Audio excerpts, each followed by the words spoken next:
Good morning. The time is 8:06. It is Tuesday morning, January the 6th of 2026. The theme is back. We are now back.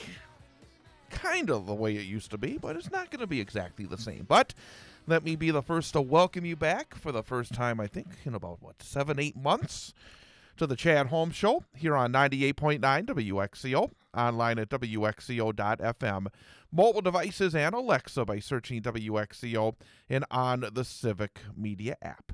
Right now in downtown Wausau, overcast skies, a little bit of fog, a little bit of mist, and the temperature stands at 28 degrees. There is a winter weather advisory in effect until 12 noon for our area because there is some icy conditions out there. Freezing rain expected this morning. Total ice accumulation ranging from a light glaze north to between 1/10 and 2/10 of an inch south. Marathon County, Shawano County, and southern Oconto County is part of this. So again, plan on very slippery road conditions. The hazardous conditions will impact this morning's commute. But number one, glad you could be with us. We are back between 8 and 10 a.m. each weekday morning, at least for the time being, here on 98.9 WXCO, online at WXCO.FM, mobile devices and Alexa by searching WXCO, and on the Civic Media app. This is for the first hour, and we're also on YouTube at youtube.com and the 98.9 WXCO channel, so you can tune in on YouTube right now and throughout the morning for our program. But also, the change is that the first hour, again, is here on the radio and on YouTube. Our second hour is exclusively online. You can get hour number 2 between 9 and 10 a.m. on youtube.com and the 98.9 WXCO channel. And you can also catch us on the Sports 2 stream of WXCO.FM and on the Civic Media app as well. So between 9 and 10 o'clock, if you want to stick with us here on 98.9 WXCO, you got Civic Media mid-mornings with Greg Bach, but you can stick around with us then from 9 till 10 a.m. as well. So you got choices now as we continue here starting today. And again, we hope that you'll join us each and every day from 8 till 10 a.m. And just to let you know, it's not going to be exactly the same as it used to be. What we want to do here is be a wide-ranging 2 hours for things that are going on here in north central Wisconsin. We're going to talk about things going on in the news. We're going to talk about things going on in politics. But we're going to talk about other things as well, about some of the things that make north central Wisconsin special. We're going to talk about things that are going on in the arts, in sports, and so many other things. And we also want you to be part of the show as well. I want you to write down this phone number because we'd love for you to be part of the discussions that we have each and every morning. 715-814-9330. That's 715-814-9330. If there's something that is on your mind, if there is a topic that you want to talk about during some of our open segments, we want to hear from you. We're going to have plenty of folks in studio. We're going to have lots of discussions with special guests, but then we're going to have as well some of these segments that are open to discussion. And I don't want to be talking at you. I want to be talking with you during these hours each and every morning. So again, if there's something that is going on here in central Wisconsin, if there's something going on statewide or nationally or internationally that you want to talk about, we're willing to listen to you and have the discussion with you as well. So 715-814-9330 to join us here on the program each and every weekday morning starting at 8 o'clock right here on 98.9 WXCO.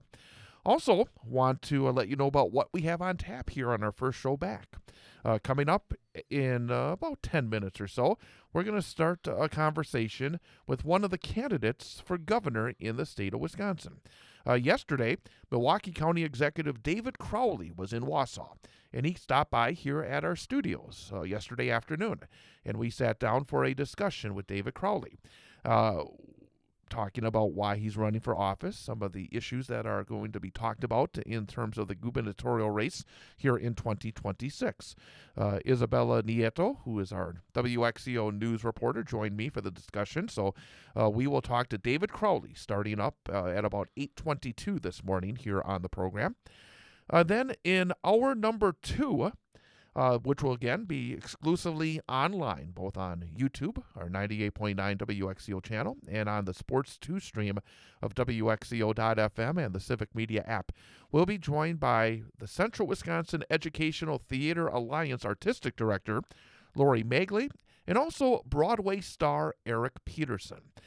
Petersen originated Shrek on Broadway, and he is here in Central Wisconsin to do workshops for young actors, as they have the run-up to their show coming up here in early 2026. So, very interesting guest. We'll talk about the work that he's doing with the young people here in Central Wisconsin, talk about his very interesting career, such a competitive industry, and we'll talk to Laurie Maegli about the Central Wisconsin Educational Theater Alliance and their show coming up as well. So that will be coming up in the second hour, at the start of the second hour of the program.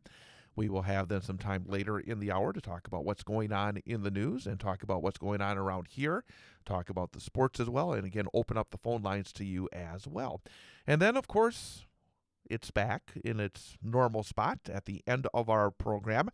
In the final segment at about 9:52, we'll talk about some historical things that have gone on this date in history, but also we will finish things up with our number for the day quiz with the one and only Ian Welsh, who is still there. He's still across the way. He's still behind the glass, and he'll be the one that picks up the phone when you call up and be part of our program as well. So good morning to you, Ian Welsh. Good morning, Chad. Excited to be back in our full programming mode here after it feels really good.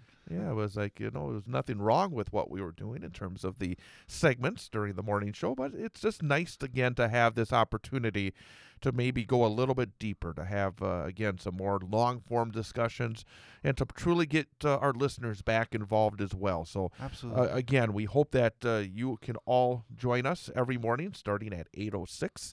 Again, from 8:06 till 9 o'clock right here on 98.9 WXCO. And then make sure you join us as well in the 9 o'clock hour on YouTube. Get your bookmarks set up. We want you to make sure that you know where to find us. We'll try to remind you of this as we continue. But I know that you're probably very excited to talk to Eric Petersen and Laurie Maegli. Well, absolutely. That's very exciting. I know that you are thinking about getting back involved because we always talk to you about the shows that you're involved in. You've kind of had a little time away from it in late 2025. Yep, I took a holiday break, and now in about a little over a week, actually, I'm going to be I'm back at it, auditioning for Wausau Community Theater and their spring musical that's coming up. It's called the 25th Annual Putnam County Spelling Bee.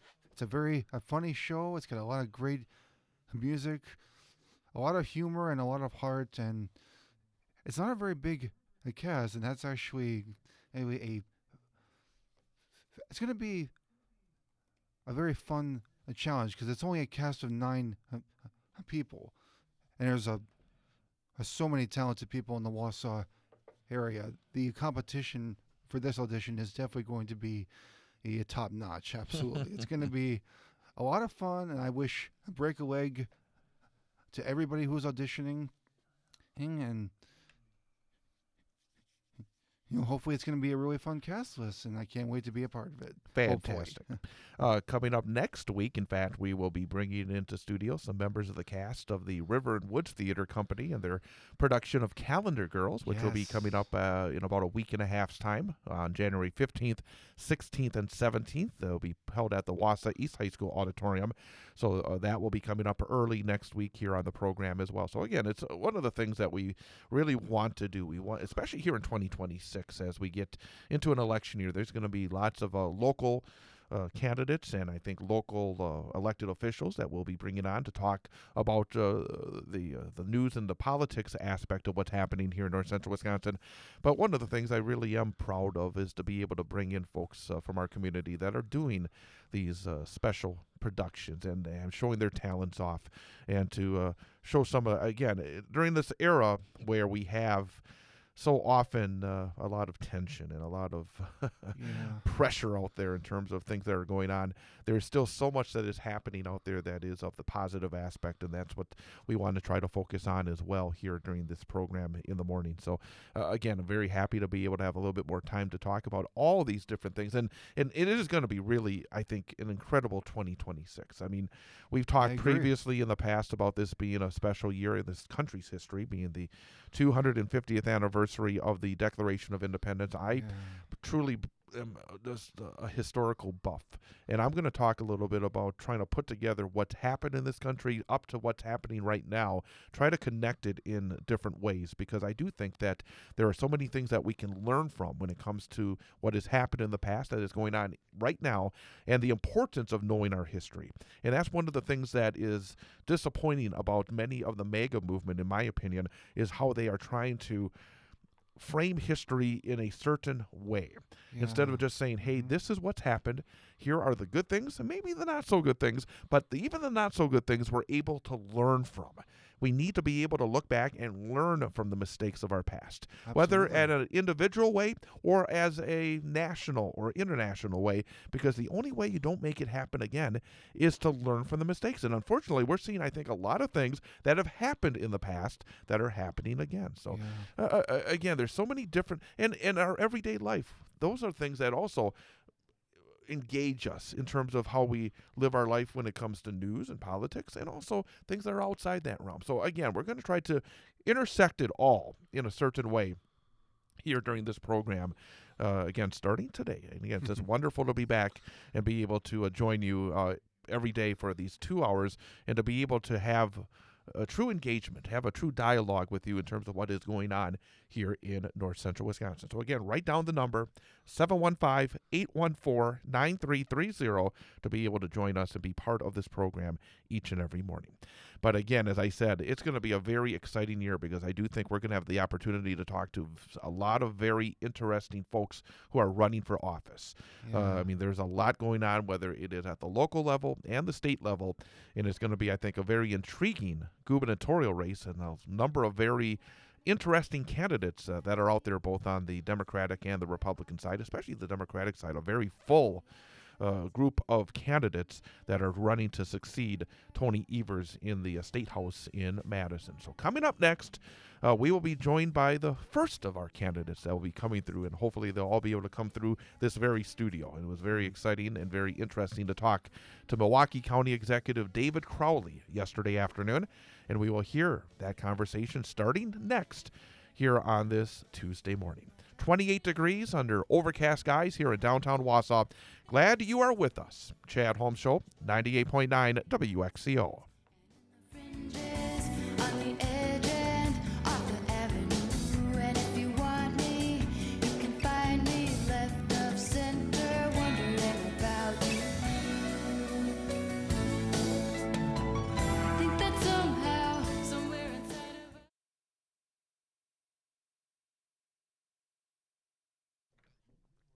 Would you like me to leave this? I just want the logo on during the pre-recorded interview. Just want the logo. Okay. Yeah, do not want cameras on just showing us sitting around. No. So is it okay if I leave it as it is, or do you want this like a big one? No, we don't want to be rewound. We are back when we're airing it, so we want something else.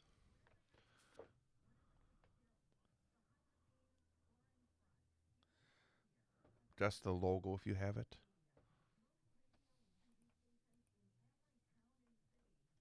I think so. Like that?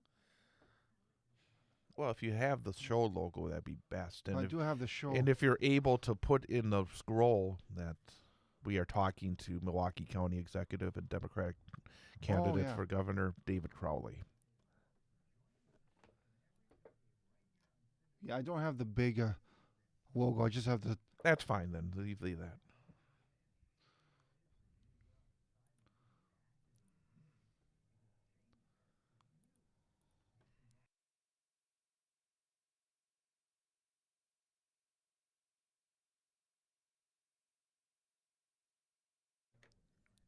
Do you want me to play a little bit of the music and then No, just play hit the the. segment? No, just hit that. We already did that yesterday when we started it.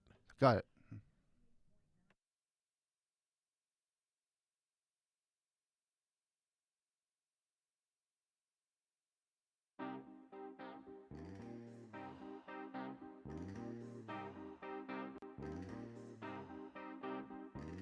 When I was young, it seemed that life was so wonderful. A miracle, oh, it was beautiful. And welcome back. It is the Chad Holmes Show on 98.9 WXCO.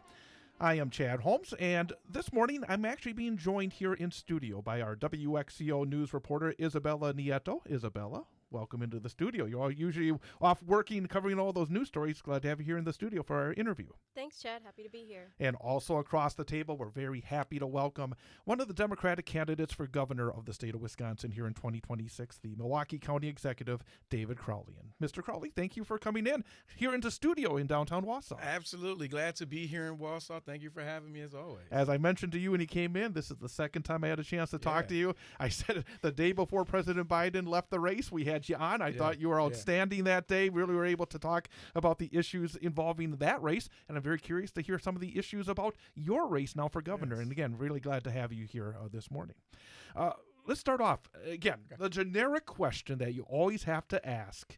Why are you running for governor? And I'll add to that. Why are you running for governor now in 2026?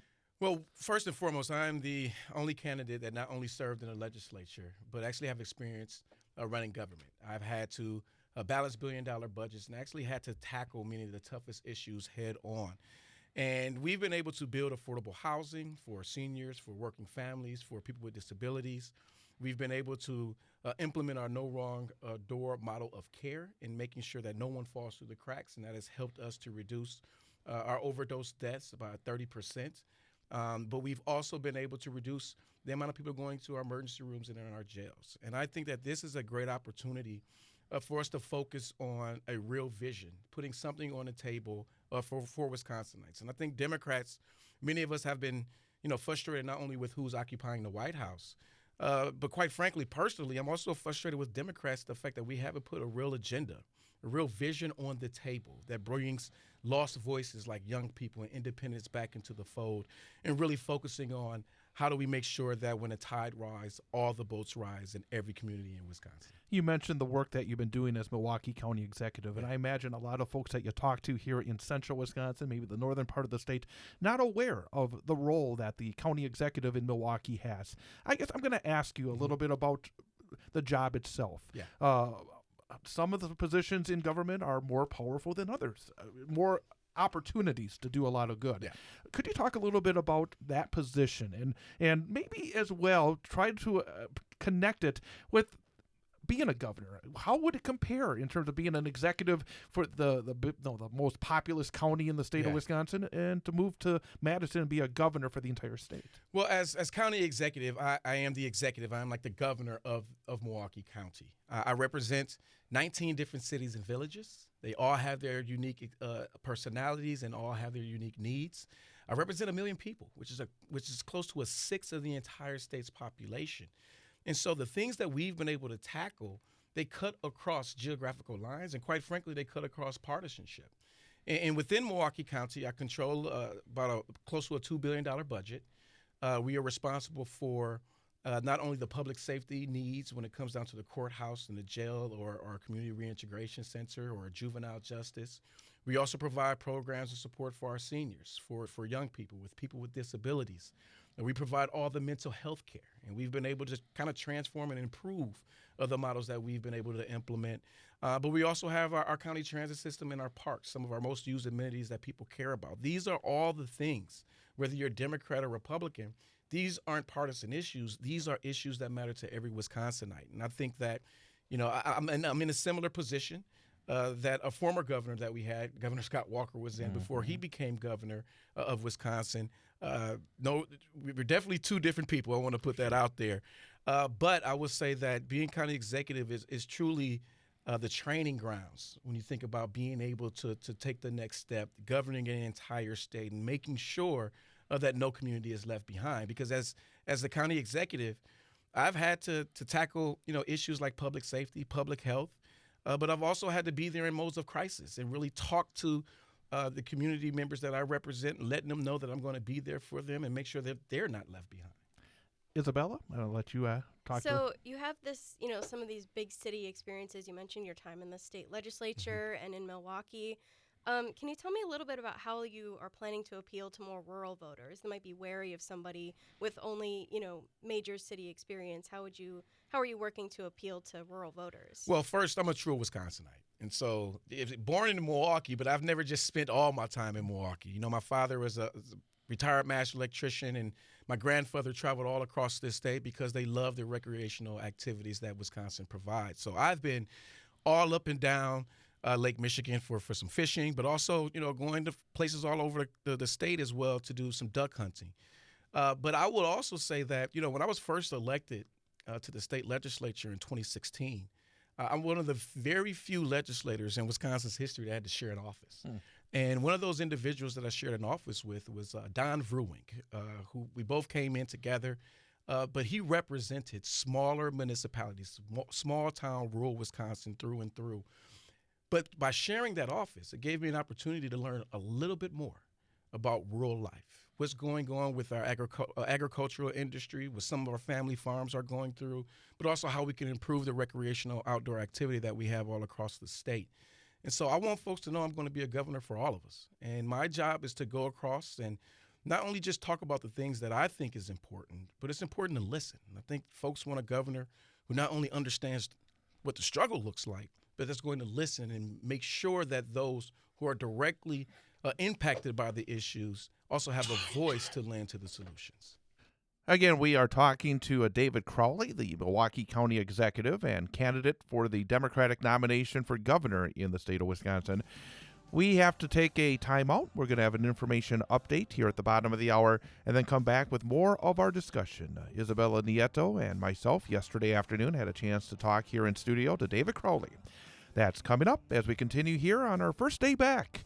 It is currently 28 degrees under overcast skies here in downtown Wausau. The time is 8:29. It is the Chad Holmes Show on 98.9 WXCO.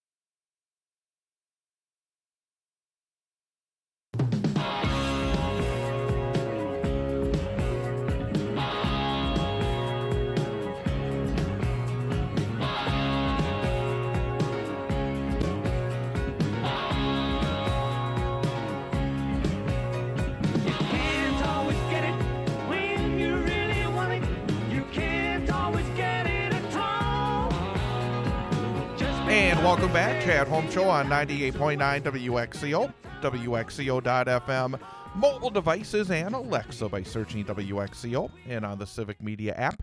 Again, we're back with the Chad Holmes Show starting this morning. Join us weekday morning starting at 8 o'clock. Again, the first hour will be here on 98.9 WXCO. Then we'll have a second hour that will be heard online at either youtube.com and the 98.9 WXCO channel, or on our website at WXCO.FM and the Civic Media app. On our second stream, our Sports 2 stream, we'll probably have to relabel that, but you'll be able to tune in that way as well. And we'll also have our programs up as a podcast as well for your convenience. So, again, hope you can join us every weekday morning starting at 8 o'clock here on 98.9 WXCO.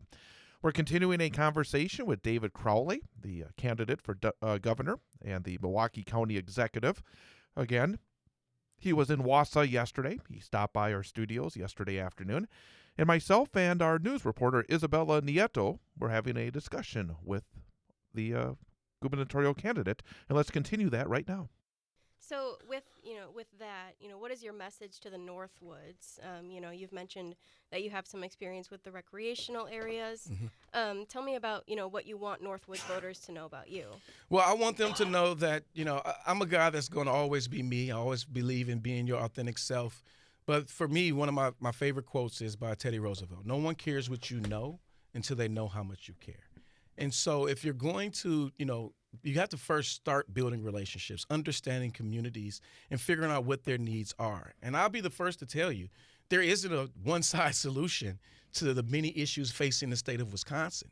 The question is, how do we right-size each solution to fit each community that's going to benefit not just those individuals, but that's going to benefit our entire state and really move us forward like our state motto says. And so I want them to know that I'm going to listen, that I definitely understand the struggle, and that it's important that we all come together to make sure that when the tide rises, all the boats rise across every community in Wisconsin.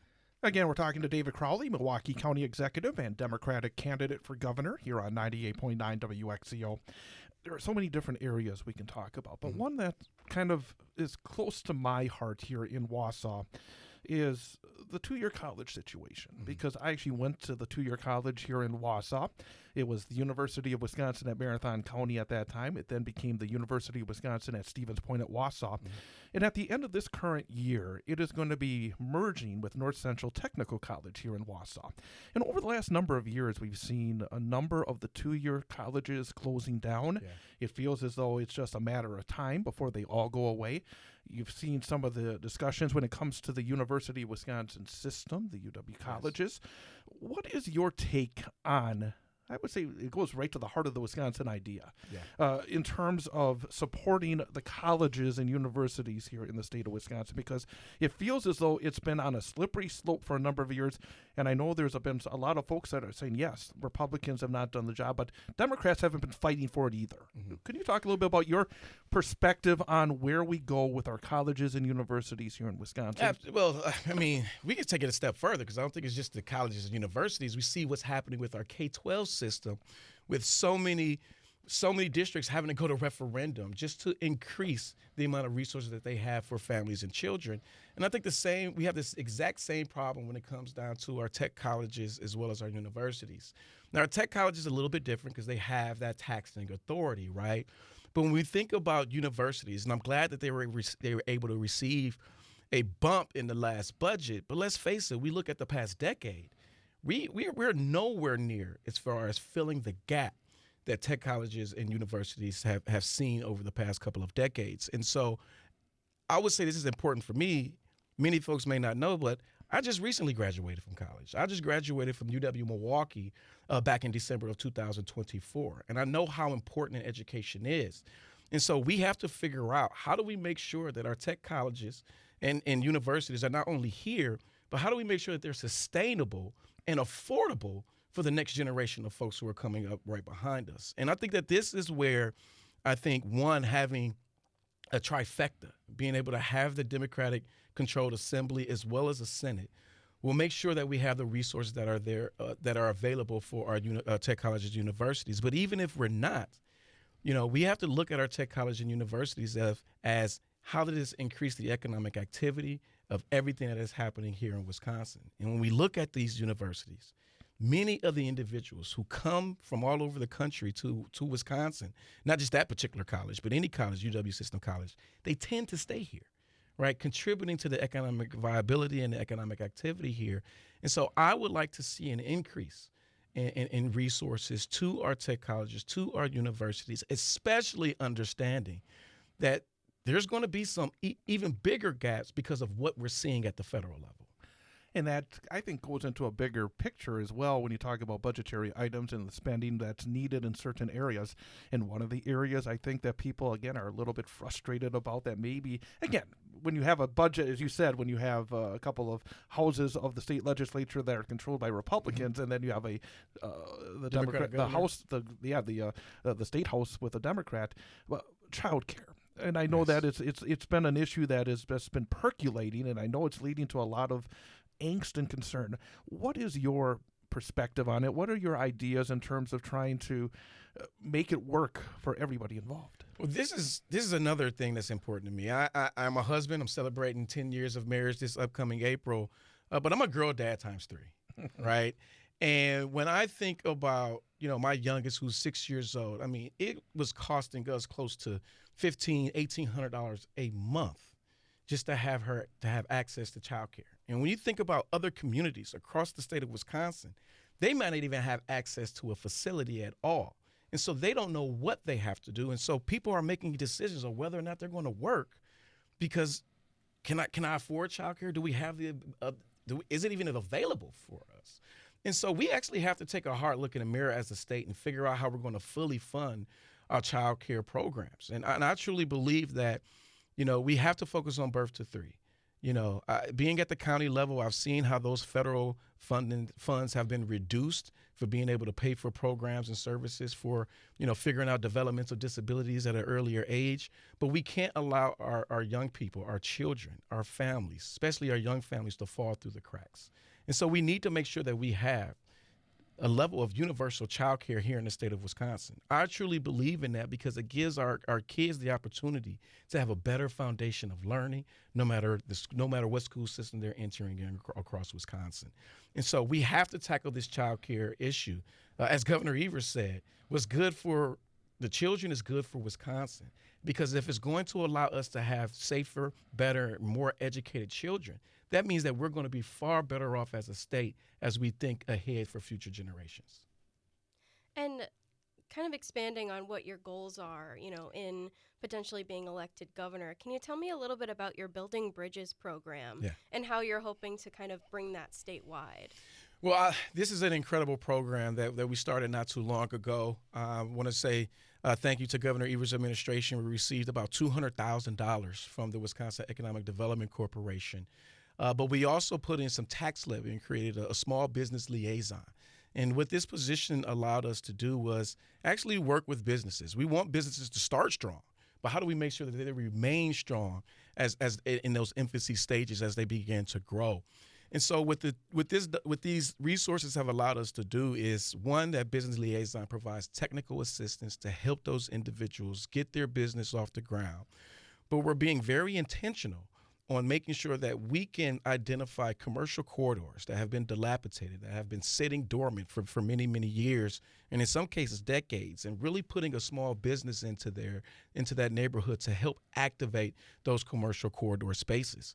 And we provide grant dollars from that, about $10,000 from the county, which is actually matched by working with the local municipality at the exact same time to make sure that business is starting off strong.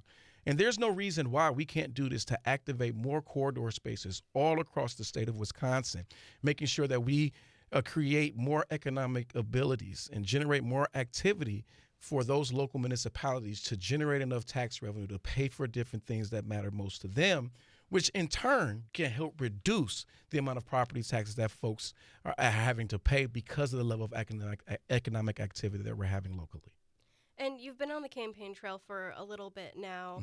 And in your experience with bringing this program to the Milwaukee area, what are you hearing from your constituents, your supporters, or maybe even your non-supporters, in what they're looking for from you, or potentially, what are you hearing that's most concerning voters? Well, the biggest issue is the affordability crisis, right? I think if you are making more money today, you're still getting less than you ever have before. And so no matter where I go in this state, people are asking, how are we going to tackle this affordability crisis? Everything is rising. Groceries are rising. Utility costs are rising. Housing prices are rising. Childcare, healthcare. We need somebody who's going to tackle these issues. And while a lot of the economic uncertainty and a lot of these chaos policies that are coming out of Washington, D.C. are driving these costs up, it doesn't mean that we can't figure out ways to tackle this issue here locally. And I truly believe that, we have to focus on health. And I don't think that health is just, the physical and mental health, right? I think having a roof over your head is health.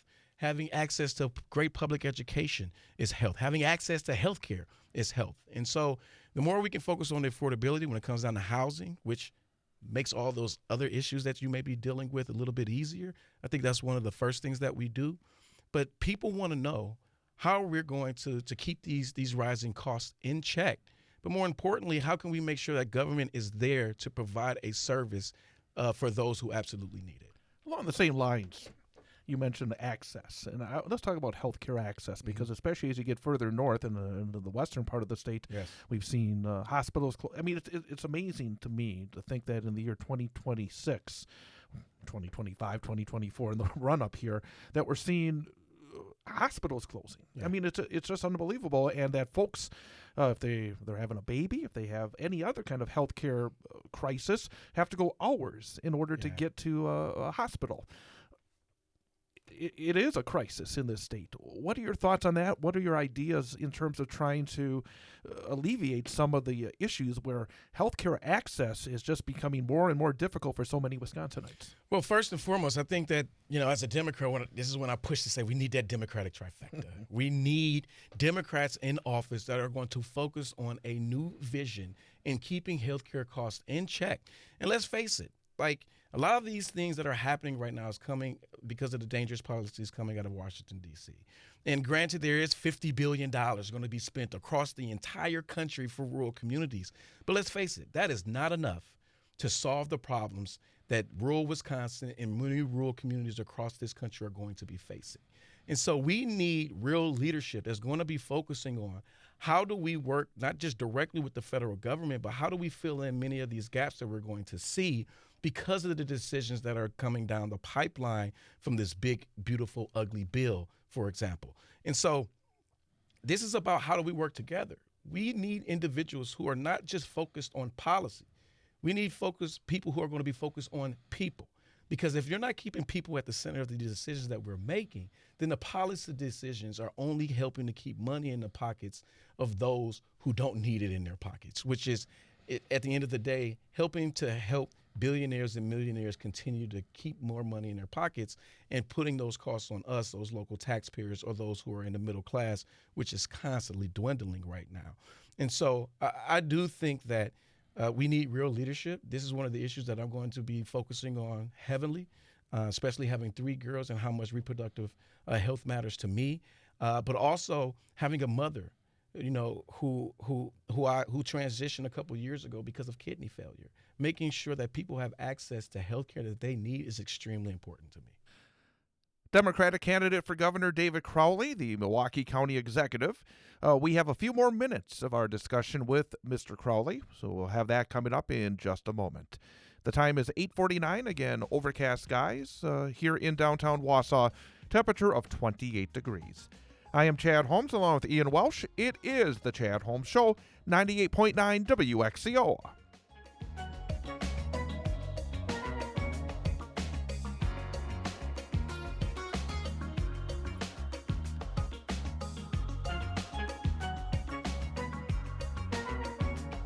Said the fight to make ends meet.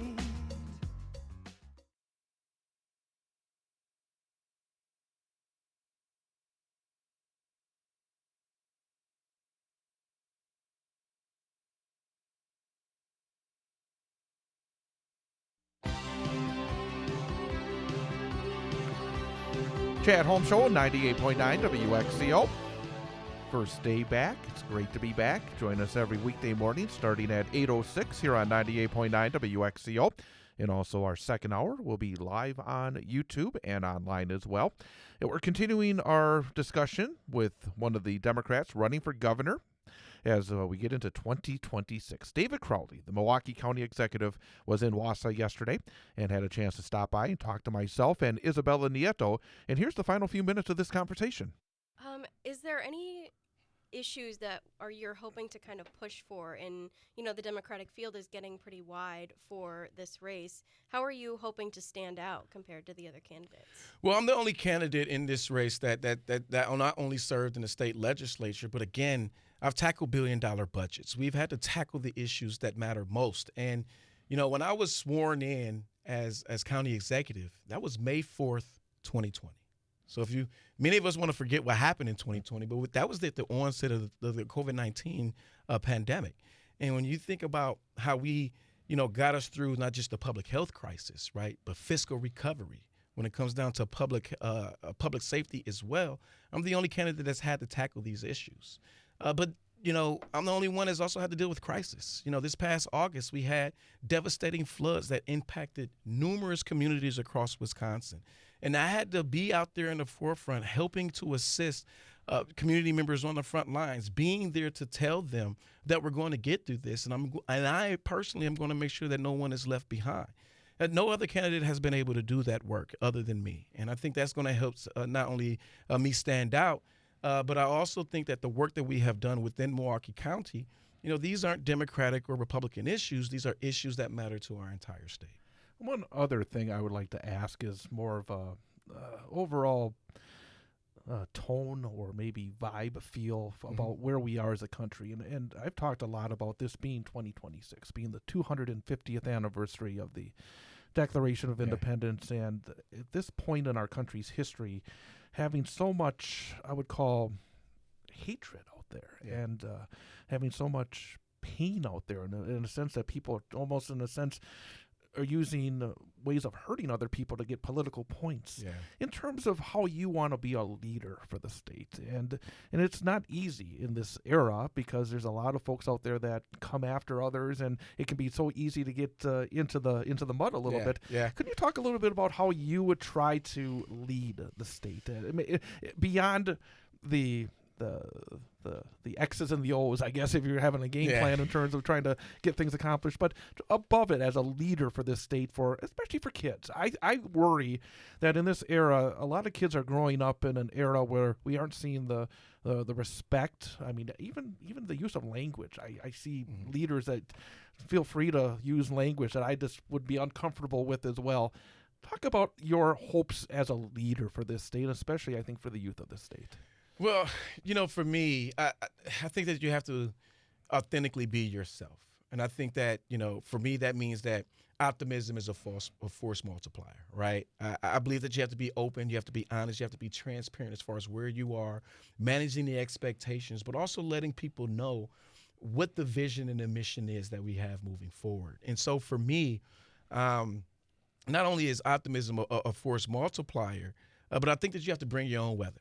Right? Like today is a cold day, but I'm warm inside because that's the type of weather that I bring. But I also tell folks that even when you think about negotiating, I can also be a hurricane when I need to be. But I do believe that the best way to catch a bee is with honey. It's not with vinegar. It's about how do we bring more people to the table? Because even though we're having these political divides, right, and there's a lot of anger, it's being loud, it's a lot of boisterous, it's a lot of division.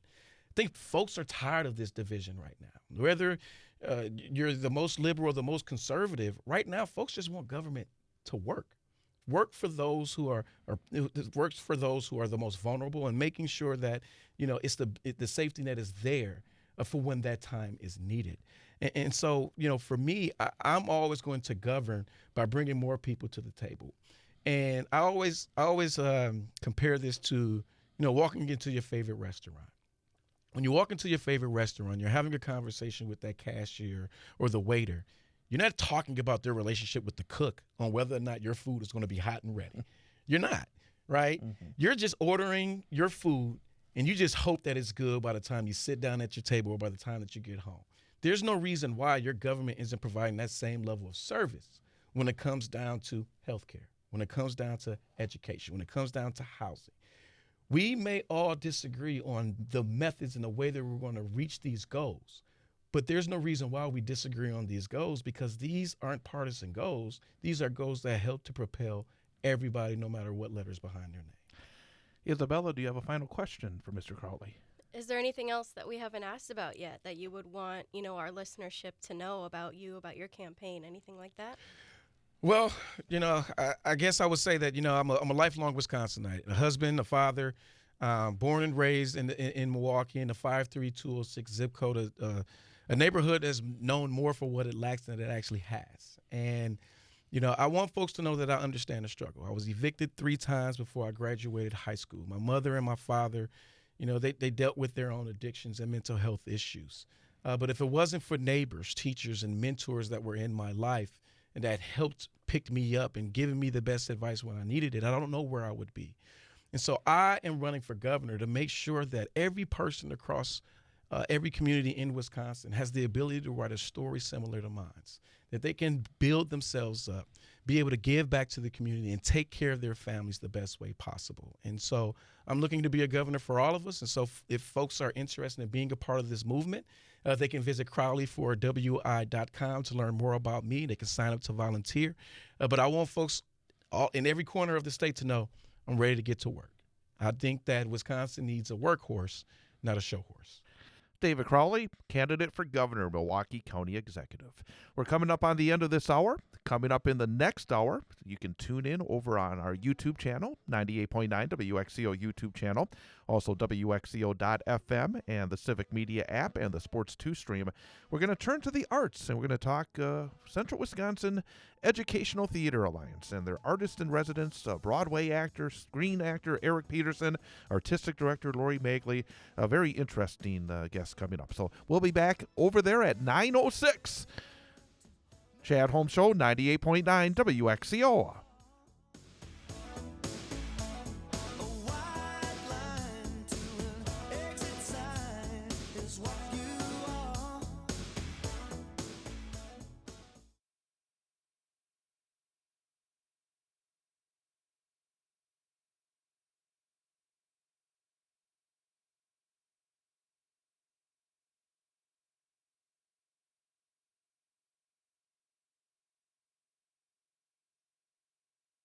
Ian, for this, just have the main camera on, okay? Yeah, it's all set to go. Very good. My producer will probably be jumping into. Sure. He's been in like 75 shows. Nice. Yeah, so. 77.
Good morning once again, everyone, and welcome back. It is the Chad Holmes Show, 98.9 WXCO on the WXCO YouTube channel.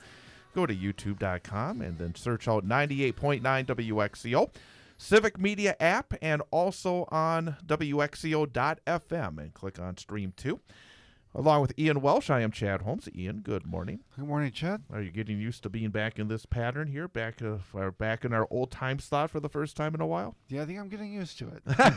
Very good. Always good to have you over there. Of course, later in the show, we will put Ian in the hot seat, have his number for the day quiz. But here today with some really terrific guests. We had in the first hour David Crowley, the Milwaukee County Executive and candidate for the Democratic nomination for governor. If you missed that discussion, you can go back and actually see and hear it on our YouTube channel, but we'll also have it up as a podcast a little bit later on this morning as well. And continuing here in hour number 2, very happy as well to have in studio a pair of special guests from Central Wisconsin Educational Theater Alliance, and they will be having another big show coming up next month, Shrek the Musical, and we're very happy to welcome the artistic director for CWETA, Laurie Maegli. Laurie, good morning. Good morning. Thank you very much. And also, we are very happy to welcome into town, coming from the world of Broadway, from L.A., and now I hear Chicago native. Very happy to welcome Eric Petersen. Eric, welcome. Thanks for having me, Chad. Happy to be here. Absolutely. Eric is the artist in residence for CWETA for this production of Shrek. And I guess we'll start off because very much it's something close to your heart because it's a big part of your career, isn't it, Shrek the Musical? Yeah. So I was in the Broadway company of Shrek the Musical, and I was the standby for Shrek and went on a few times on Broadway, and then I played Shrek for the first national tour for a full year. So it was a big part of my life. My daughter was born on that tour, so like formative memories. The process of playing Shrek it's a big role. It's a lot of music to sing. It's also you're carrying in this idea that everybody has of Shrek because of the movie franchise being so successful, obviously. And, I've played a few characters like that in my career where I'm playing somebody that is from a movie or from some other, piece of media. And the process of giving an audience the expectation of what they want because they know what they want Shrek to be, but then you also have to bring your own nuances and approach to it. But it's one of my favorite roles that I've ever played. So I'm so happy to be here and work with the kids at CWETA and sort of give some tips and tricks from my Broadway days. Very much right in that first answer, Laurie Maegli can tell that he knows the character, he knows the show, and I imagine that's one of the reasons why it's so thrilling, I imagine, for everybody at CWETA to have Eric come and be your artist in residence, work with the kids, and be part of this big production. Exactly. We're very thrilled to have him here. And he began yesterday after getting off a plane about 3 in the afternoon and coming straight to rehearsal. The students were delighted to meet him and delighted to hear about his experiences as a performer. I think it gives them insight into the elements of theater that they don't often think about. And some of them are serious about pursuing careers and doing more as performers. So even for those who aren't, just knowing the depth of experience that he has and being able to meet him and exchange ideas with him is wonderful. And we're really just getting started and looking forward to the rest of the week being enriching for all of them and for me. So we're excited that he's here.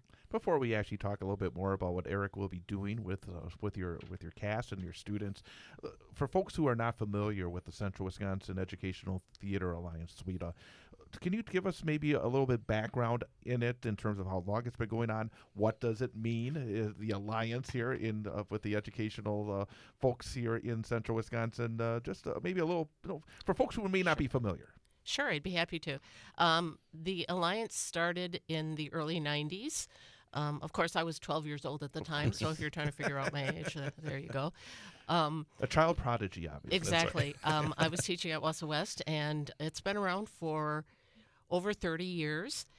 It's a collaboration with local high schools and community organizations. Every 2 years, we do a main stage production, and our production staff is all professionals who bring to the experience their expertise and their background and work with students on developing their skills as student performers, technicians, musicians. We have a full orchestra of student musicians as well, and our cast is usually between 50 and 80, and this show has 72 students in. That collaboration extends to Central Wisconsin and beyond. We have students from, of course, Wausau East, West, D.C., Everest, Merrill, Marathon, Pittsville, and I could go on. So the cast ranges in ages from 8 to 18.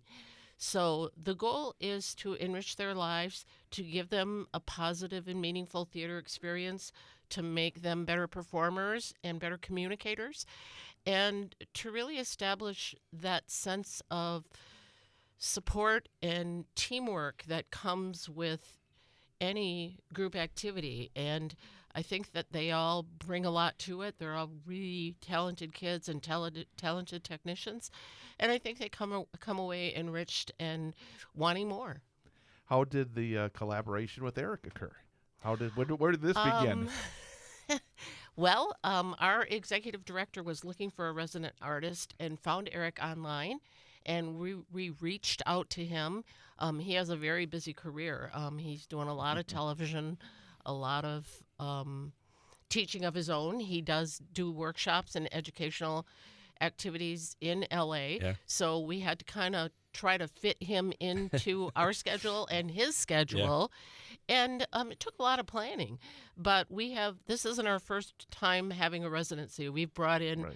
some big names from Broadway and some technicians and makeup artists. And every project we have new goals. We try to collaborate more, and we try to do something different that enriches the project as a whole. So being able to get Eric here is fantastic. We're so excited about him, and the kids are just really engaged with him. And as Laurie said, you're very busy. When you first heard from CWETA, when you first reached out, Yeah. what made you decide, hey, this is worth traveling here to Sure. Central Wisconsin and taking part of your life and being part of this? A few things. One, I looked them up and I saw this, rich history that they've been going for a long time, and that you could tell just from what I could, see online that they had done really high quality productions. I was excited to work with kids that were a part of putting on good stuff. There's lots of theater organizations all over the country that are doing things. Some are more high quality and some are less. And this felt like one of the high quality ones, which was really exciting for me. Obviously, I have a love of Shrek, and being from the Midwest, I'm from Chicago originally. So I love the idea of, people that work in the industry, in whether it be New York or LA, coming to the Midwest and like bringing that sort of like expertise and history of working at the highest levels to kids that maybe aren't necessarily in a hub of the entertainment industry. So I was very happy to come. When did you start performing? How old were you? I didn't start acting until I was in high school, and I sort of came to it roundabout. I had always been sort of the class clown, and then this is a long story. I'll narrow it down. Essentially, a friend of mine tried to get me to try out for the football team, and I was very small as a freshman in high school, and I just got destroyed on the football team, and it was like, I'm gonna die if I keep playing football. I mean, I love football, but like I was not built to be a football player, and so when I stopped playing football, I was looking for something to do, and somebody was like, you should try out for a play. And so I went to the theater and instantly knew that these were my people. This was like where I was meant to be. And then I started doing theater. Still didn't think I would do it as a career until probably by my senior year of high school. So these kids that I'm working with at CWETA like are in that kind of sweet spot of, some of them will find out that like, this is what I want to do. So it doesn't like, you don't have to have started it in third grade and been like, I've always wanted to be an actor. I didn't really know that this was what I wanted to do until probably halfway through high school. That brings up a question. Yeah. This sort of is off the CWETA timeline. What you do is so competitive. I can't imagine. I've read stories. I've actually known some people that have been on the fringes of what you're doing. And just even for, say, a small role in a commercial or something like that, a full room of people are auditioning. Oh, yeah. What is... What is that? Actually, what I would say is, number one is, you decide, hey, this is something I do want to put my life's work into. Yeah. But at the same time, there's so many people that feel the same way. Yeah. How do you take that jump? Because there is risk involved. I mean, Yes. you hear the stories of how, you're living from hand to mouth. Yeah. Talk about making that decision to say, hey, I believe in myself, and I'm going to take this risk where, again, it's, I don't know what the odds are of becoming a working actor. Yeah. That, you talk about the superstar. You just talk about being a working actor. Yeah, it's that's a high the goal. odds. So you touched on a lot of things there. Like, first of all, yes, the goal is always to just be a working actor.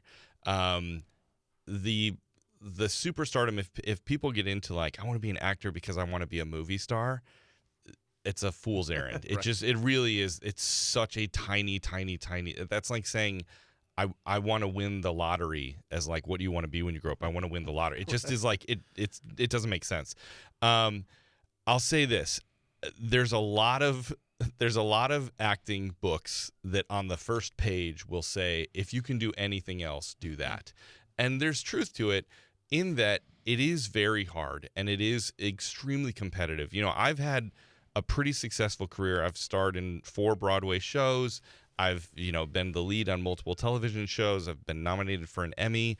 I have supported my family exclusively as an actor for the last, 25 years. And I will tell you, it's extremely hard. Like, the ups and downs are massive. When you're on a TV show, it's great and you're making money and there's notoriety and everything's great. But then you might not work for 6 months. And that's like a really hard thing to take for your ego, for your pocketbook, for your for your relationships with your family, and so there's a lot that you're juggling. And I think it comes down to you just feel in your guts that you're like, this is what I'm meant to do. If it feels like it's something like, oh, this is fun, there are lots of places to express that artistic, impulse. That you're like, I like being in plays and I like acting. There are places that you can do that in amazing community theaters all the way up through adulthood. But if you really want to like go for it as a career, it does take a lot of self-belief, a lot of determination when you're dealing with these spells where you're not working, and trusting that like your talent is something special and is something that is worth holding on to and sticking out. There's also a lot of old adages, especially around Hollywood, of you just gotta hold on longer, because it eventually you see people that they just say, I can't do this anymore. And there's no shame in that, because it is, like I said, it's really hard. It's really hard. Again, we're talking to Eric Petersen and also Laurie Maegli, the CWETA, as they get set for their production of Shrek coming up next month, and Eric here in town as their artist in residence, working with the cast and really adding expertise to an incredible, well-rounded experience for these young people. Laurie, something that Eric had said in the previous question, talking about how he first got into it. And you've been around, kids in theater for a long time. That's often the case. It's where a friend says, "Hey, come out and try it." There's a lot of people that maybe don't even realize it until they actually get brought into it. A lot of kids, especially. I imagine you see a lot of those. Like, I never thought I would do this, or I never thought that this would be something I'd want to do. And all of a sudden, they fall into it. Maybe the first time that they ever get involved in a production. That happens a lot. Students tend to doubt their own abilities. They tend to think that everyone's better than they are, and therefore there's not a place for them. But I encourage every student to audition for a show. Even the audition itself is a good experience. It's always good to get out there and try. I know when I was in college, we had to audition for everything, and I wasn't a performer. I was really focused on tech, and it really helped me, and it really taught me a lot about what performance is. I mean, you have to see it from both sides, I think. So I think for kids, the thing about it that people say is that you catch the bug. You really do. Yeah. What happens is I have students who, come from other experiences like Eric mentioned, people who have tried sports. They come to us and they're a little nervous about it, and they might not be sure that they are ready to audition. What I generally tell them is, we are on your side. We want you to do well, and everybody who gets onto that stage and auditions is going to have some success. And so if you come to it with that attitude, I think that giving it a try will always be positive. You'll always come away with it being happy that you did. So, and once you try it and you do it, you'll find yourself coming back more and more and more. I've never really had a student who auditioned as a freshman and wasn't still around as a senior. So there is something to be said for it, and there's a reason for that. There's a reason why they stay and why they love it.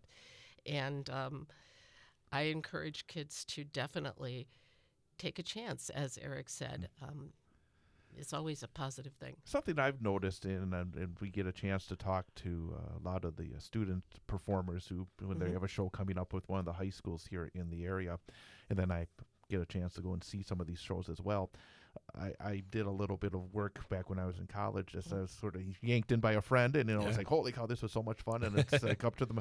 And I will say this: I mean, a show that I did in college is still the greatest experience in my life. I never thought I would do it, have a big role in a play, and you get out there and you just experience something you never expected, and you still get goosebumps thinking about it.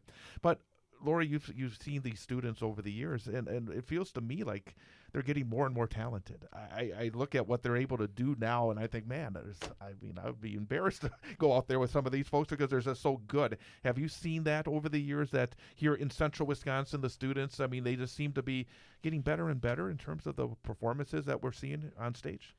Well, I think that, I've been doing this for 40 years, and there have been amazing students on and off throughout that process and that experience. And so I think that kids find their own, if they find their niche. You know what's amazing is some kids think they can't sing. That's an amazing thing too to me. And then they find out they can. Or they find out with a little experience and a little training that all of a sudden a voice comes out that they didn't even know that they had. So part of it is trying. You just have to try, and you really surprise yourself. And once, it's like anything, it's like sports. You can't pick up a basketball and make the shot Yeah. every time. Yeah. It's just not going to happen. And so the only way you can score, Practice. is if you're out there shooting. Yeah. So I believe that's really true. You miss 100% of the shots you don't take. That's There right. you go. You got it. Eric, how old were you when you did Shrek? At what point of your career? It was my first Broadway show, so I'd been in New York for about 7 years, which is usually, I mean, I shouldn't even say usually. There's no usual track. Some people move to New York and earn a Broadway show within a year, but most people it takes about 5 to 7 years to like get into a Broadway show. But yeah, that it was my first big job on Broadway, and then it led to so much of the rest of my life. You know, I ended up moving to LA because the tour of Shrek ended in LA. And so me and my wife were like, let's stay here for a minute and see how it goes. Then I started booking television shows and, What was your first TV show? my very first TV show was while I was still in New York, and it was As the World Turns. I played. This is a good story actually. I played a Santa Claus who had or a guy dressed in a Santa suit who had just like robbed a bank on a 2-episode arc of As the World Turns. And I had to say things like, I basically me and another guy like robbed a bank, and then we came out and we're like, everybody stay back. And we had like our bag of money, and he had a gun and I had like a shovel. And then the other guy took the little girl hostage, and he ran off, and I held the like 12 people from the town square hostage with a shovel.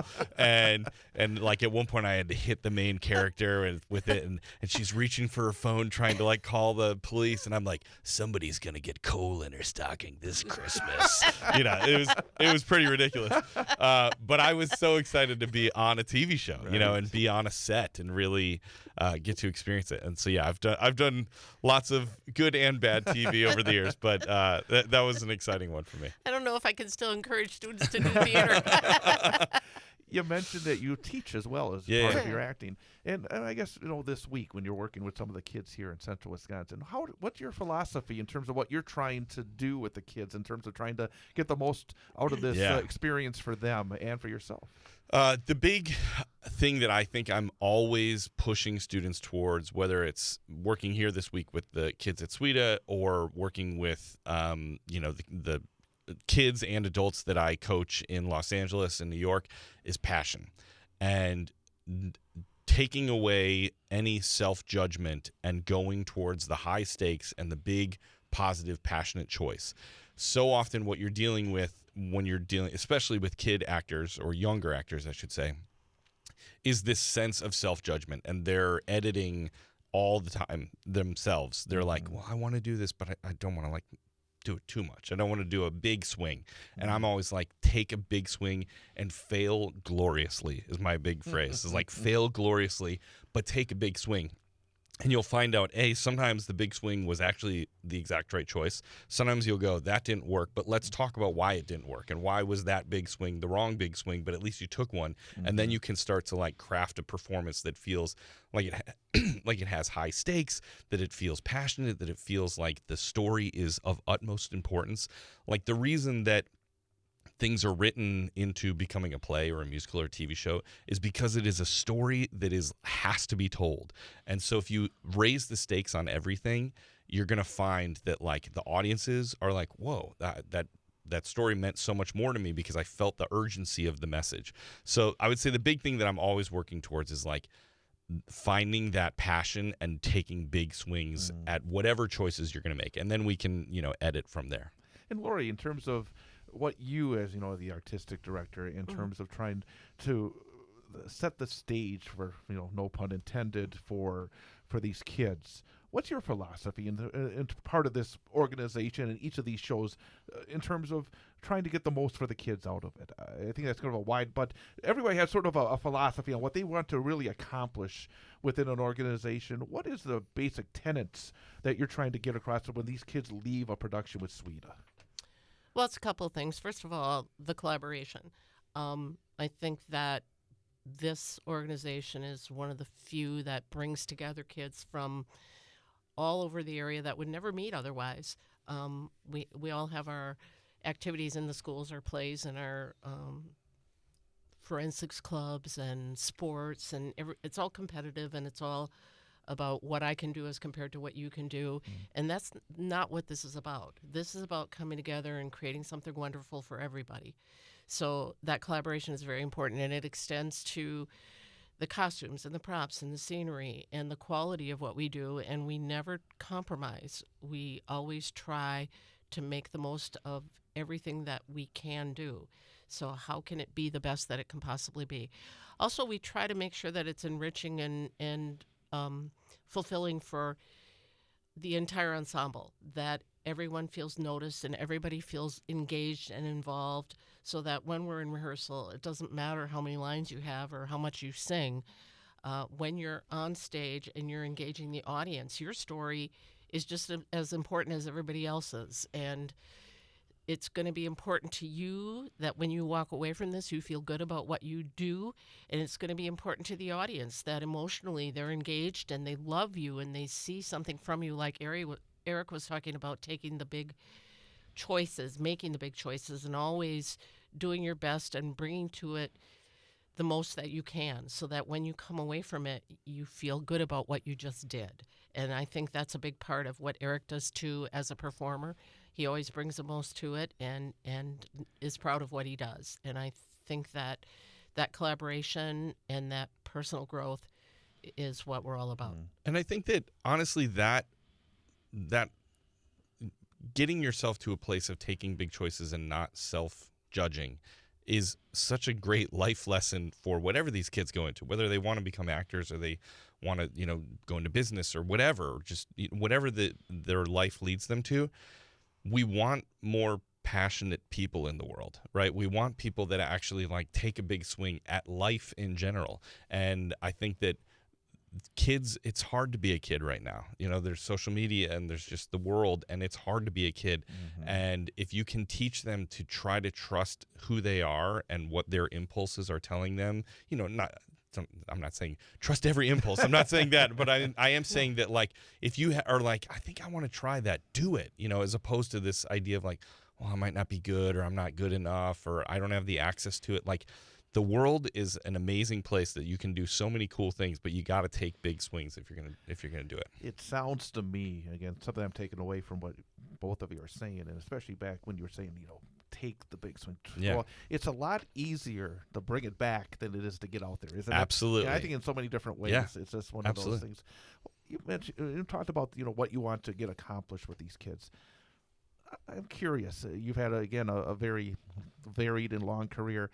What was maybe an experience that you still have in the back of your mind that says, I will not do it this way, or something? I mean, something that, because I think sometimes you learn in that way too. Sure, and I yeah. imagine you've been in situations where somebody just did something that was just the wrong thing, and it just, in terms of building up, because I think listening to you, and I think in terms of the people I've known in my life, actors can sometimes have fragile egos. Sure, yeah. What maybe an experience that said, boy, I'm never going to do anything like that? Well, I don't know. I think I've been pretty lucky. I haven't, all through high school and college where, most of my learning was done in the early days, I did have supportive teachers and coaches, that were sort of pointing me. I think that what it comes down to is sometimes, I remember when I was in college, we had a guest artist come in for a week from, I don't know if he was from Chicago Shakespeare Company or the Royal Shakespeare Company. It was some Shakespeare workshop. But he had such passion, and I was like, whoa, I just didn't know that you could do things at that level. And it's so cool, which hopefully is what I'm bringing to the kids at CWETA, is hopefully they're seeing, whoa, you can be really big in your choices, and you can, we were doing stuff last night, and I was showing them, I was kind of singing along with them and like getting really into it, and then you see them go, oh, that's okay, and it's like a cap gets released, and then the possibilities are amazing. So I've been really lucky to have, I've not had any like terrible, where a teacher just like scarred me and I was like, I won't do it that way. I would say more that I've learned from different directors that I've worked with, whether that be in Broadway shows or television directors, you learn how to talk to people, and you learn how to push kids, especially with kids. It's like you have to sometimes say that's not good enough, but you have to say it in a way that says, I believe that you have more, as opposed to just being like, that's not good enough, you'll never make it. Because I've heard plenty of horror stories of directors basically crushing people's dreams, and that's not what I want to do. But I do sometimes you do have to push kids and say, there's more in there, and you're not giving it to me right now. Along that line, Yeah. there are similarities to sports and theater. Oh, isn't there? absolutely. Yeah. Absolutely. Definitely. You sound like directors and coaches do Yes. a lot of the same things, don't they? And directors and coaches all have different, you have Nick Saban type coaches, and then you have more, softer coaches, who might, and directors are the same way, and it also depends, when you're the lead of a show, the way that a director will work with you versus maybe if you're in the ensemble, which is kind of like the quarterback might get a different treatment than, than the second string, left tackle. I know he will never forgive me if I don't give him an opportunity to ask a question. Ian, do you have anything you'd like to ask here? Because I know that you are so deep into theater and Yeah. Well,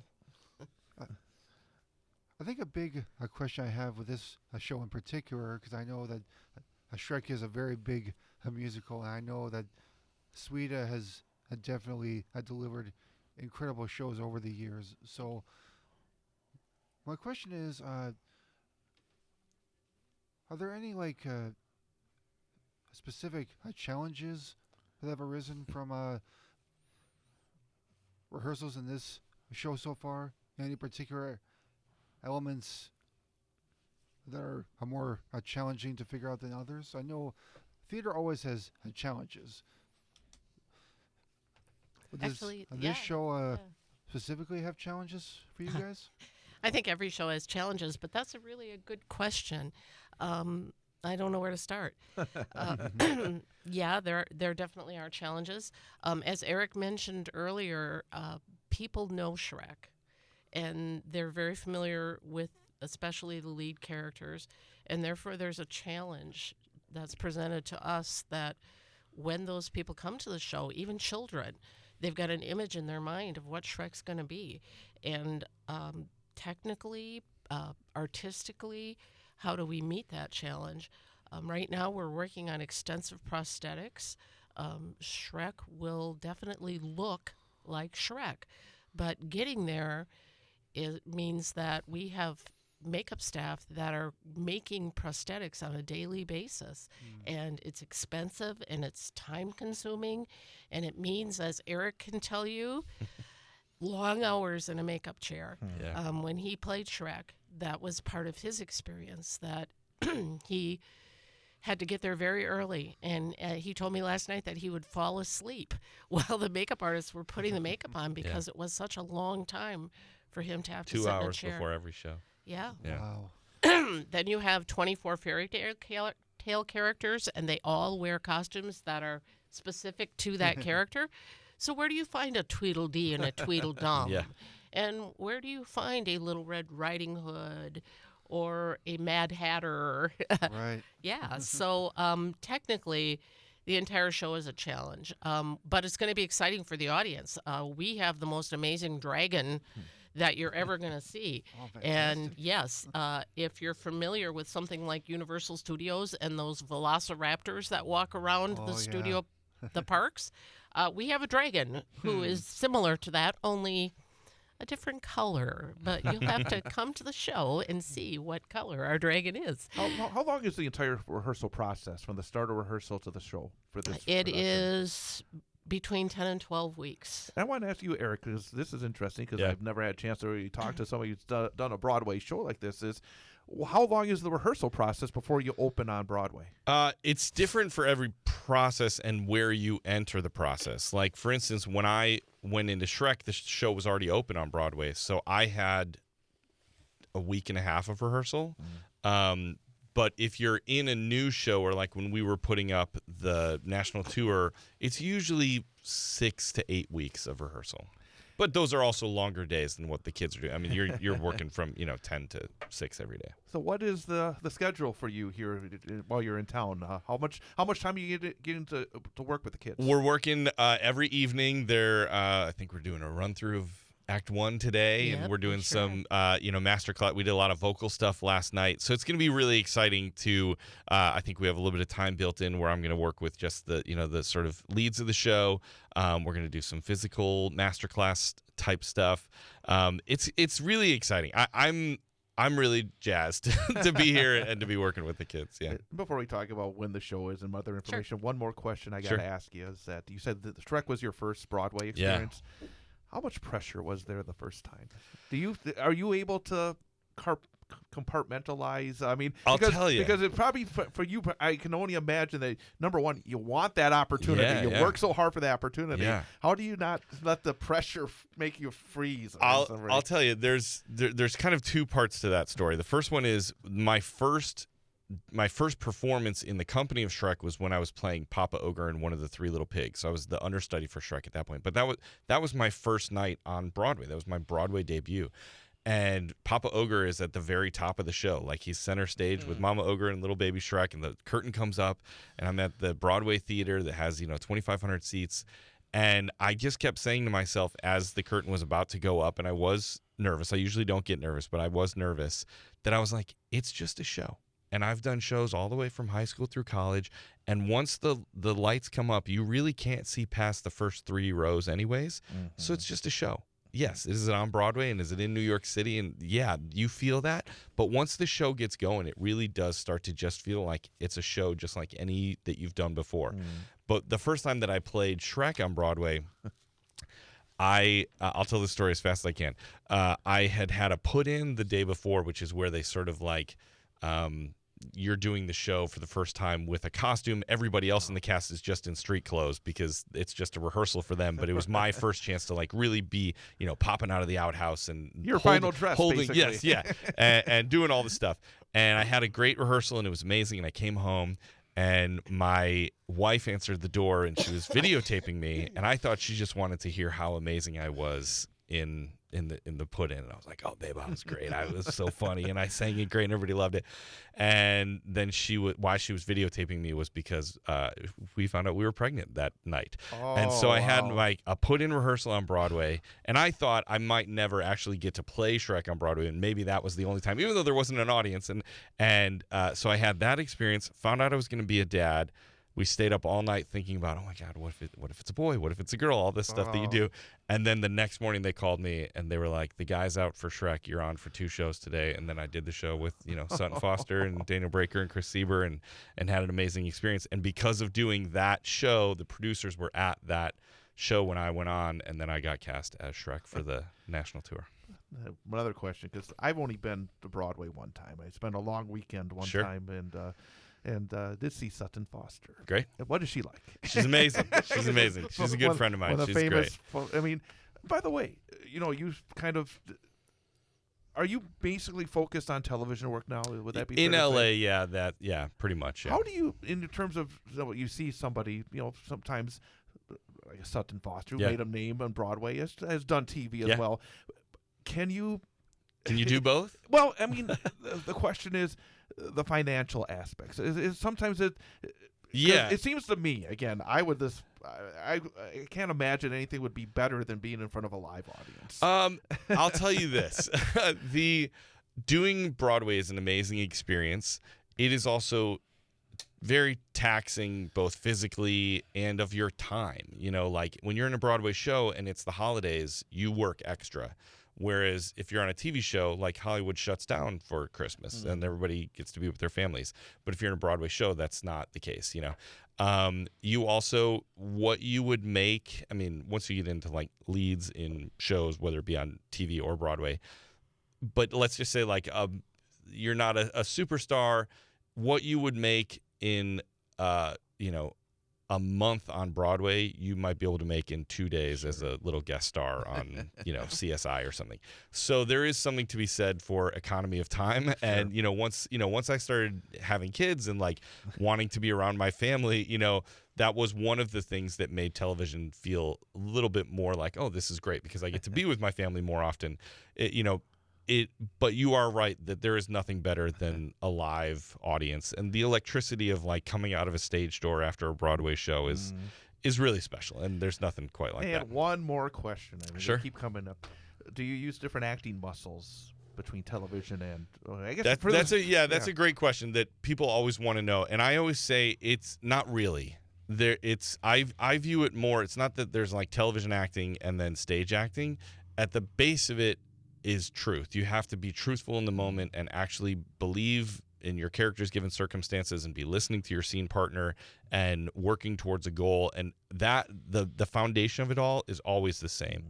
It's more, if you imagine like a producer in a studio with musicians, it's just changing different knobs. Obviously the size of performance in a theater show is going to be bigger than what you're doing if you're on screen. But also it depends on the style. I do a lot of sitcom stuff, which that is pretty theatrical. It is pretty big and broad. But if you're doing a close-up shot in like a Coen Brothers film, it's the knobs are all turned down. All the stuff that you're feeling that you would be doing physically in a big Broadway show is just happening in your head, but it still is coming out through your eyes. So it's all, the foundation is all the same. It's just adjusting knobs. Just believing you're a crazy Santa Claus. That's right. That's right. That's right. And Laurie, what about the show itself? It's coming up in February, correct? Yes, it is. As a matter of fact, we open on Thursday, February 5th, and we close on Sunday, February 15th. So we're fortunate enough to run 2 weekends, so there'll be plenty of opportunities for people to come to evening performances or matinees. We're also doing 3 matinees for students in the schools, which is exciting. Our mission has to do with education, so it's important to us that we provide those matinee performances, which also come to the teachers with curriculum guides. So there's classroom materials that they can use both pre-show and post-show in their classrooms for performance activities, discussions, and they're grade level friendly. So there are different activities for different grade levels. So we have teachers coming in for 3 days, and I'm proud to say that we're doing a special initiative for special needs students. So on Tuesday afternoon, in that middle week, we'll be providing an edited performance, a shorter performance of Shrek for special needs students and their teachers and aides and parents and families, anybody who wants to come, free of charge. And the cast will come out and meet the kids and engage with them. And I think for them, we've done it the last 3 productions. It's been a very positive experience. So we're looking forward to that as well. And the cast always loves it, and so do the kids, so do the students. So it's going to be a very busy 11 days for us, and we're hoping to get the support of the community and that people will attend the performances. And Where are they at? That's a good question. Is that east? I believe We're right? rehearsing and performing at Wausau West High School. Oh, okay. It's at yeah, the Wausau so West. it's at auditorium. Wausau West, and we're there right now constructing scenery and working on the show every day in rehearsal. And that's where people can come to see it. It is reserved seating, so you'll want to make sure that you get your tickets in advance so that you can choose your seats. And we are certain that you'll have an amazing experience.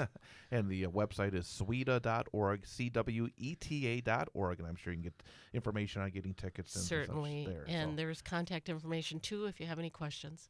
Fantastic. Well, Laurie, Eric, been very fun talking to both of you. It's wonderful that you're able to come and share your talents with the kids here in North Central Wisconsin, Eric, and Laurie, all the years that you've been able to provide such great direction and entertainment to us here as well. It's greatly appreciated. So Thank you. Thank you both for coming on by. Thanks for having us, Chad. Absolutely. We're going to take a time out, come back with more.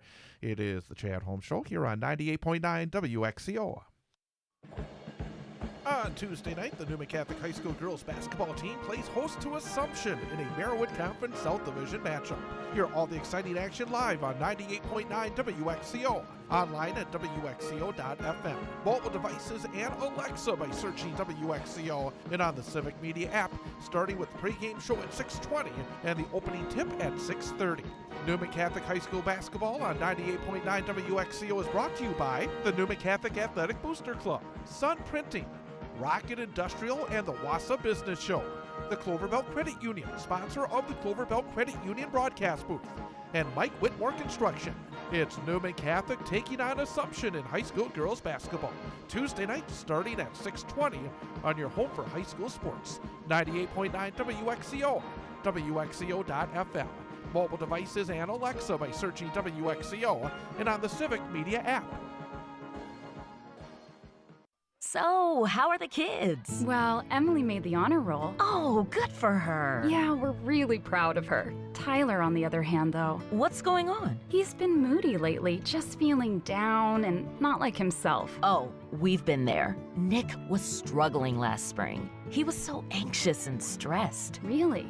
What helped? Well, he joined the soccer team, and ever since, he's been a lot happier. He has more energy, he's less stressed, and he's definitely in a better mood at home. It's made a huge difference. That's awesome. Yeah, I'm glad he's getting out of the house, he's getting some exercise, and he's off his phone for once. It's been good for his mental health. Sounds like it's been good for your mental health, too. Participating in Wisconsin high school sports improves students' physical and mental health. Encourage your son or daughter to get involved. This message presented by the WIAA and the Wisconsin Athletic Directors Association. This Wednesday from 6 till 8 p.m., it's another edition of the Big High School Sports Show on 98.9 WXCO. Online at WXCO.FM. Mobile devices and Alexa by searching WXCO, and on the Civic Media app, and also on the WXCO YouTube channel. I'm Chad Holmes, joined former Wausau West head hockey coach B.J. Brandt and myself as we talk winter sports. We'll recap and preview the action on the ice and on the hardwood, plus special guests. At 6:30, it's our coach guest for this week from D.C. Everest, head boys basketball coach of the Evergreens, Jake Shallow. And then at 7:06, it's our student athlete guest. From Mosinee Hockey, we'll talk to senior forward Tyler Bars. It's the Big High School Sports Show, Wednesday from 6 till 8 p.m. on your home for high school sports, 98.9 WXCO, online at WXCO.FM. Mobile devices and Alexa by searching WXCO, and on the Civic Media app.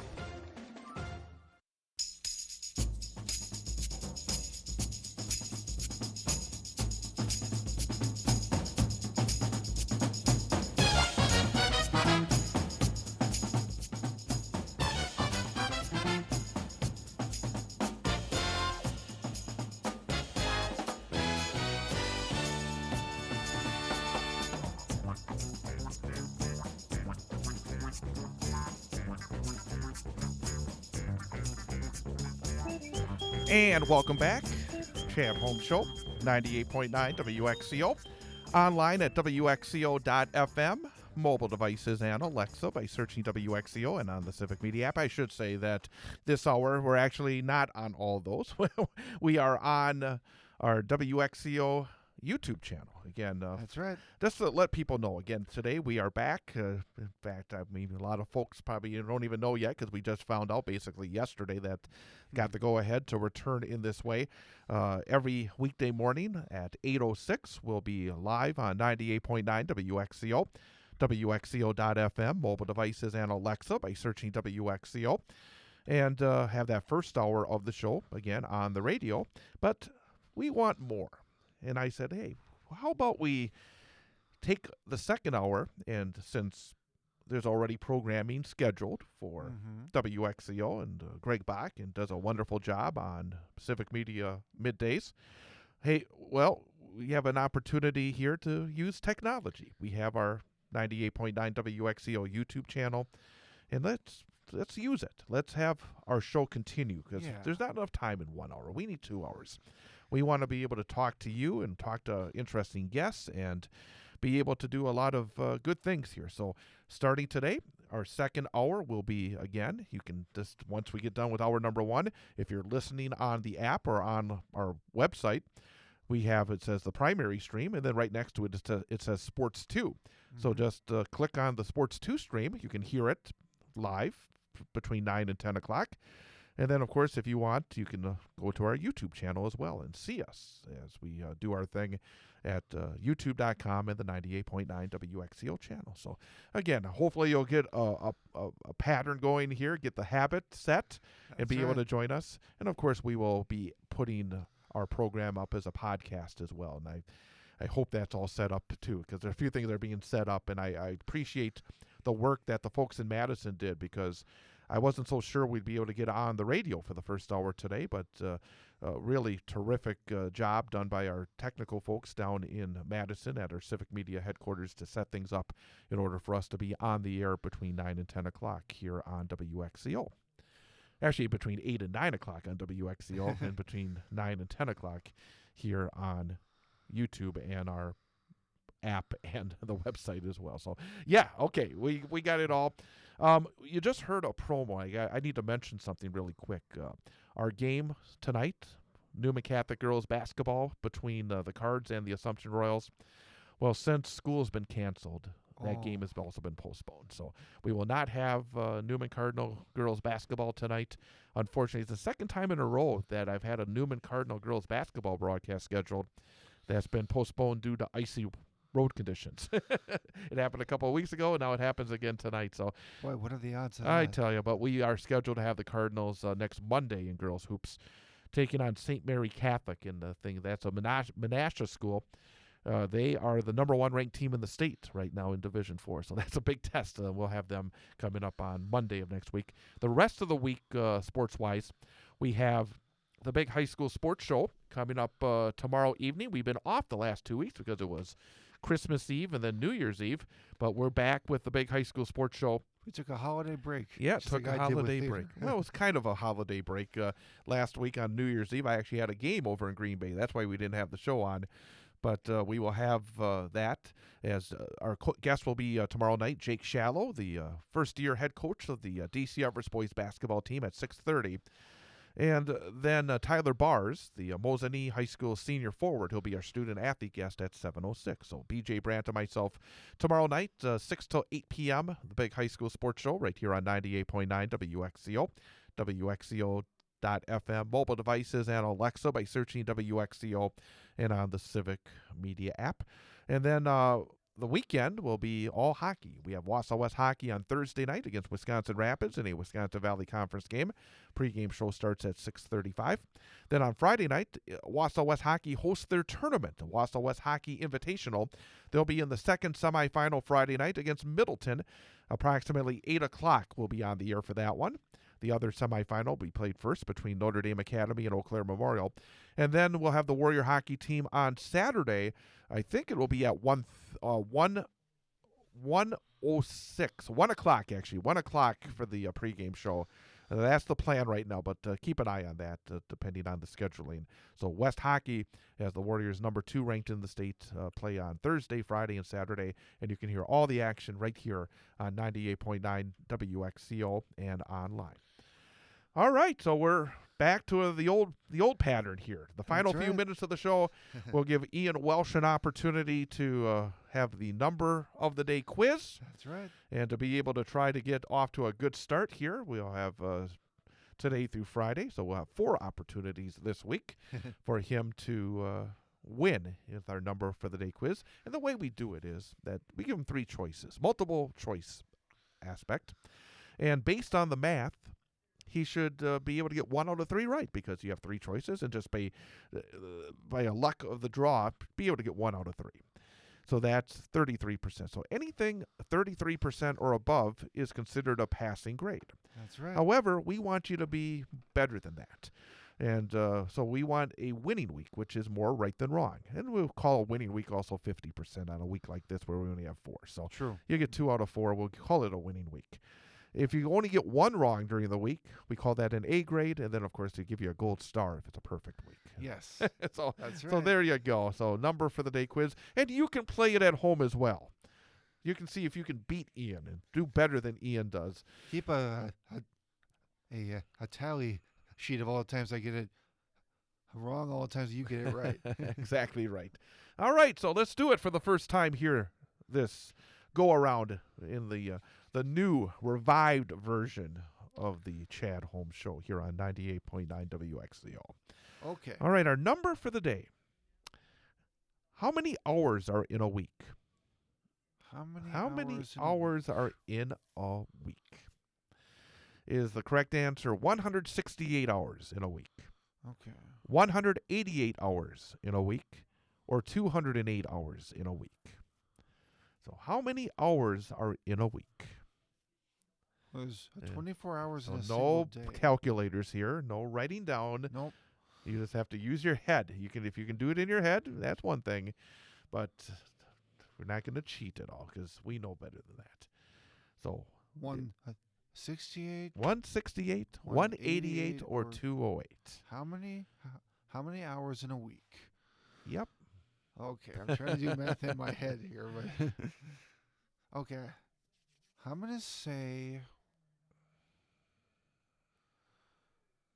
Okay, a final answer. I'm going to go with.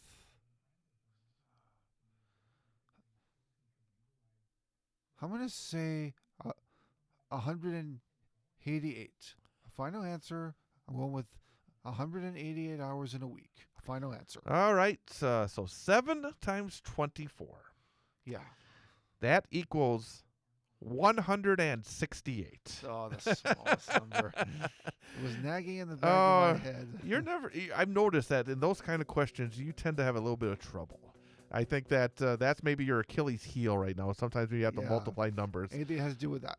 Hours or time is a little tricky. Yeah. So, hey, no, that's okay. It still was great to come back, have some really great discussions here today, and absolutely. hopefully Great people will be happy to have us back. I hope people enjoy what we try to do here, and I hope that folks will join us tomorrow. Again, we'll be on 98.9 WXCO coming up at 8:06 tomorrow morning, and then on YouTube the second hour. Ian, right. Have a great rest of your day. We'll see you tomorrow. Yep. I'll see you tomorrow, Chad. Happy Tuesday, everybody. Have a great day. And thanks for joining us here for the Chad Holmes Show on 98.9 WXCO.